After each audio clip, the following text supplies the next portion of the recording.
Ladies and gentlemen, we are back for game number 2 of the finals. It is G5 versus Dewalt with G5 leading 1-0. It is indeed, and may I say once again how incredibly excited I am about this game. This is actually one of the best qualifiers I think we've done, surprisingly. We get through to qualifying number 5 and you're like, oh, the quality's going to dip a bit, but this is kind of maybe even the most excited I've been. Dude, for some reason. And the funny thing is, I think we say that every single time there's a qualifier. I know. The first one was like, wow, these games are amazing. There's no way it's going to be that good next time. And then every time it gets better, it's like a fine wine, man. TLS just gets better as it ages. Yeah, there's no second album syndrome here. I mean, we just keep pumping them out. Whew, alright, and this is quite interesting. So, both of these players in the semifinal came back when they were down 0-1 and won the next 2 games. Yeah. So now, G5 is the one who's up 1-0, so maybe Dewalt will come back. That would be crazy. That would be crazy. That would be a real... Yeah. That would be worth putting in the write-up as a trend for qualifying number 5. Maybe that was Dewalt's game plan. Maybe Dewalt's like, you know what, we both have these insane comeback abilities, so let me drop game 1, and then I can come back. Maybe. Yeah, it's kind of like how in TSL 2, Noni did some completely dumb stuff in his second game against JF, right? Because before that, whenever JF, by the way, JF is like a really good Chinese player for anyone who doesn't know. Jianfei, I think his actual idea is, but JF, right? He would go down 0-2, like against White Raw, I think. He went down 0-2 and then came back 3-0 and won the best of 5. So Noni was like, you know what I'm gonna do? I'm gonna win the first game and lose the second game, so he can't do that. So maybe Dewalt's doing that right here. I don't know. I just wanted to talk about Noni because I like Noni. Yeah, we're all about the name dropping today, and we know that already, so it's okay. That's good. Alright, so yeah, game number 2, Electric Circuit. As I said in last game, this map has no ramp, so we could see some very early aggression with goons and stuff. Although I did say that last time when we saw DTs, so you never know. You never know. Although 3-gate goon as well. I mean, that's goon aggression right there. Yeah, exactly. So in that sense, I mean, it's kind of similar to reverse ramp maps as well. Although in Pro League, we did actually see a Nexus first on this map. Or was it a Nexus first? It might have been a 1-gate Nexus. But it was a very, very early expand as well. I remember it was quite cool. I think it might have been Flying who did it.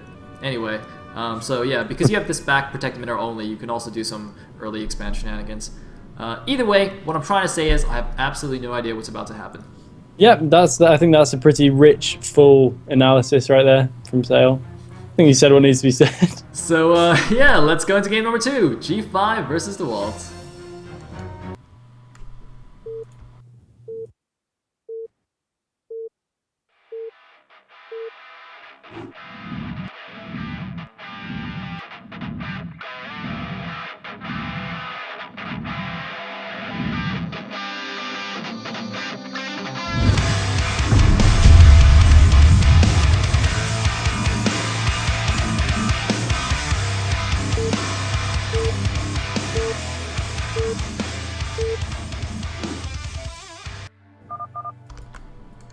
Alright, here we are in game number 2 of the finals. At the top left, as the Peach-ish Protoss, we have Reps Dewalt. I'm waiting for Elegant's giggle.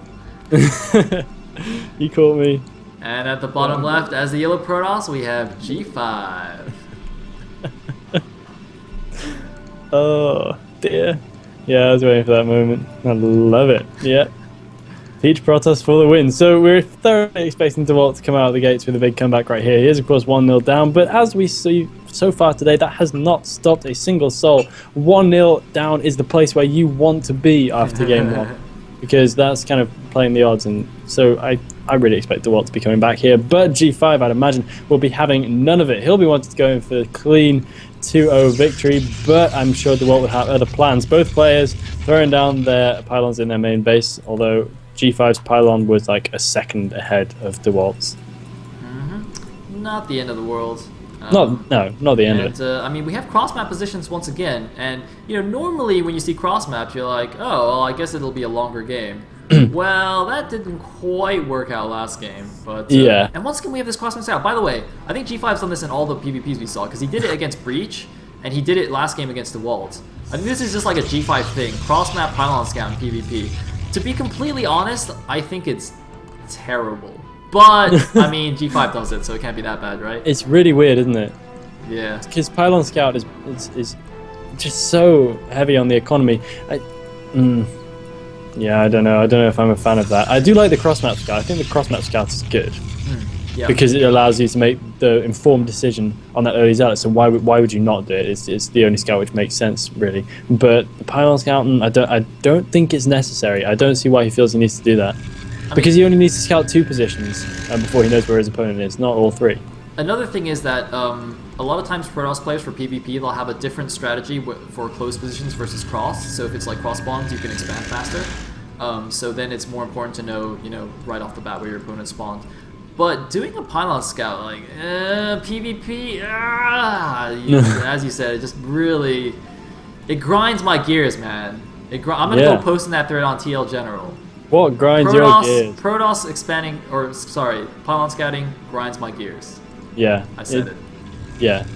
It needed to be said because it's the fact that in a mirror matchup, every disadvantage is much more direct. So it just creates a very direct early game disadvantage, and that's really all there is to it. We do see Cybernetics Core going down first for G5, and again we see Dewalt being more keen on the Zealot opening play, which kind of makes me wonder about his cross-map scout. If he does it but doesn't take advantage of it, I'm not quite sure what the deal is. Yeah. You know what else grinds my gears? When you scout your opponent is not going for 2-gate and you still don't core first on a 4-player map. Yeah. That also grinds my gears. Yeah. It hurts me. Yeah. It hurts me physically. I don't like it. But you know what? Given how awesome last game was, I think I can forgive both these players for grinding my gears a little bit. Yeah. I love saying that. That's actually quite fun to say. But yeah, I mean, they both killed Zergs in the semifinals, so that's awesome. And then they gave us an awesome game 1. So I will completely forgive them for little pet peeves that don't really mean anything because they're both better than me. Woo.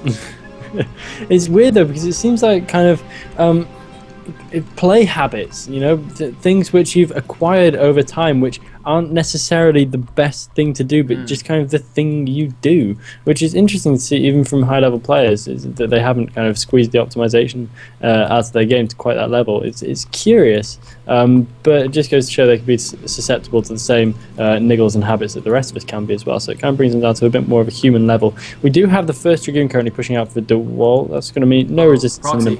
Proxy. Oh Proxy. Man! What is this going to be? It's got to be Reaver. It's got to be Robo. Yeah. Oh wait, no. Probes go back. Oh goodness. Wait, what? What? No, Come no, back! Hey, he must have done a shift click back home. He must have done a shift click. Oh my God, you're so right, Elegant. Except, wait, he built 2 more gateways at home. Wait. What is? I'm so confused. Maybe that's just a hidden pylon. Maybe that's just to freak his opponent out because there's a random pylon on the map. So like, if a probe got in, he would see 1 pylon missing and be like, "Oh my God, he's proxying me!" But wait, no. There's actually 4 gates in the main. What the hell? You don't build random pylons just to quote freak your opponent out. You don't do that. What is this? Oh, Casey reveals the answer. Dude, oh man, that's so smart. He tried to proxy 2 gateways, but it's unbuildable around the pylon, so he can't do that. So he built 4 gates in his main. Oh, that makes so much sense. He wanted to build 2 gateways in his main, proxies 2 gateways, so if he gets scouted, it looks completely normal, but he's actually going for 4-gate goon all in.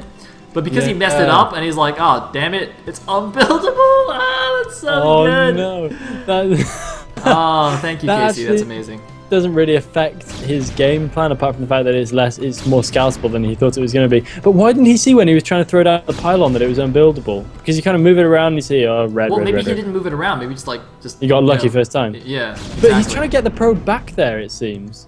Well, I think that was just a scout. But either way, I mean, he's all in on this, and he's going to have to walk cross-map. But he's facing 2-gate Robo, so unless G5 has Miraculous Reaver Micro, he's going to be in a lot of trouble. Because 4-gate against 2-gate Robo is basically ideal for the 4-gating player. That's exactly what you want. Yeah. I mean, the only thing better than that is if the other guy like fast expanded. But on this map, it's very unlikely given how wide open these chokes are. So this is basically the best possible situation Dewalt could hope for.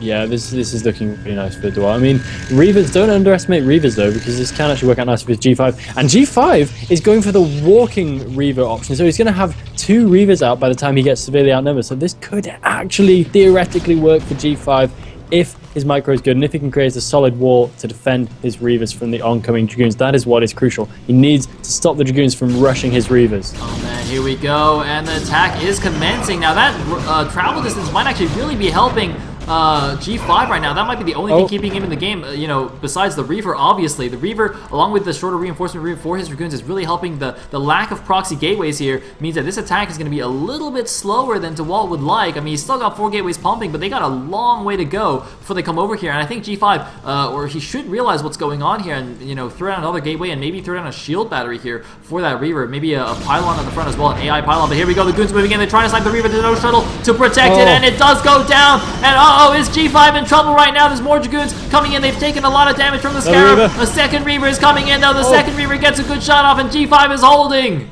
This is incredible from G5. He needed to be a bit more careful with that first Reaver, but it did just get enough damage off. It got 1 or 2 Scarabs, and that was enough to make the difference. And right now, Dewalt is not managing to be very cost-effective. He lost quite a few Dragoons already. G5 is pretty much hanging on by the skin of his teeth, though. He is producing another Reaver. If he could get 2 Reavers out, he would be golden. He does have a shuttle as well, so this makes Micro all the more possible. He still does not have anything near the right amount of cash to throw down a Nexus, but he is continually producing probes, so his economy is going to be booming. Meanwhile, Dewalt's doing exactly the same thing, so it now just comes down to a battle of might. Who can micro better and who has the best decision making? Well, it looks like Dewalt's gonna just decide to back off here and actually make a Nexus. Just gonna use his Dragoon superiority to kind of keep his opponent semi-contained here. But, you know, without a Reaver, once G5 gets a second Reaver and has enough Goons, he can just do a big push, and it'll be very, very difficult for Dewalt to stop without getting, you know, some kind of sick position in the middle of the map, which is quite possible. I mean, he could try and maybe intercept the force in the middle of the map where it's very wide open, and he can spread his Goons to minimize the splash damage from the Reaver. I think that'll be his ideal position. He's got to be careful with his rally point, though. He's rallied a little bit far forward here, so he might lose a few Dragoons. Got to be quite careful about that. But yeah, it looks like the second Reaver has now joined the front, and I'm wondering whether G5 is just going to expand or he's going to move out. It looks like he's just going to expand, which is quite good for Dewalt actually, because he's got his Nexus first, and that just gives him time to catch up in tech. Yeah, I think G5, if he had all his information, he would be more willing to move out. But as it is, I can see why he's not willing to move out, because he doesn't know exactly what's happening. So it would be kind of too risky from his point of view right now to actually try and push it, because if he loses those Reavers, he's going to be in trouble. But having said that, he does have his first Observer, and as such, he is making ready to move out if he sees fit. And it looks like he kind of fancies his chance. He needs to be really super careful with those Reavers, otherwise he is in massive amounts of trouble. I'm surprised he's not moving his Dragoons forward a bit just to protect that. He is now moving his Dragoons forward a bit. And yes, as predicted, Dewalt is going to be forced back. Yeah, I think that was a wasted shot on the Zealot. He should have targeted the middle of the Dragoon clump, and he probably could have gotten like 3 Dragoon kills or something. That's actually a trick you often see pro gamers or, you know, very high-level Korean players do, is to sneak their Reavers forward because and abuse the longer range and vision with their obs. But, you know, it's not a huge deal. I mean, you might engage, though.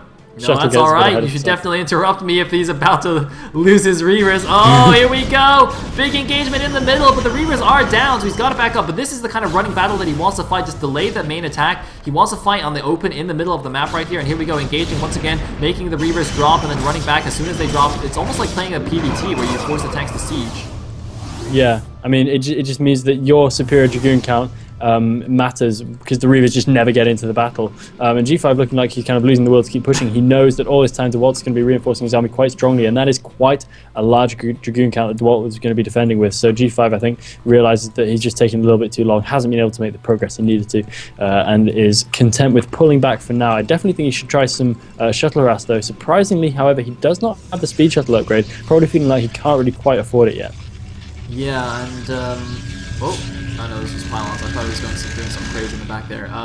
No, adding on more gateways is going to try and match Dewalt's gateway count now. Interestingly, Dewalt actually has a probe as back minor only. I thought he was going to take his minor only there for a second, but it looks like he's just going to add a couple more gateways right now. And it's quite interesting because he's gotten observers from his robe, but he's not gone for Reaver tech either. So it looks like he might be doing something like what we saw Breach do against G5 in our first game of today's cast, where he just went straight for Zealot Goon, and we do in fact see a Citadel. So it seems that Dewalt's actually going to skip Reaver tech entirely, and I think that's actually completely fine, because he's already going to be so far behind on the Reaver tech that trying to play catch up like that is not really going to work out too well. But instead, it's being like, all right, forget Reavers, I'm going straight for speed lots on High Templars and Archons is probably the way to go here, and that's going to be quite interesting, because that can lead to very interesting mid-game battles where you have one player who went for Reavers, the other player who went for Templars, and it's kind of like a battle of the techs. Which tech path is going to take it. I mean, obviously it comes down more to the army control, but But I find that the guy who went for Templar tends to come out ahead in those engagements.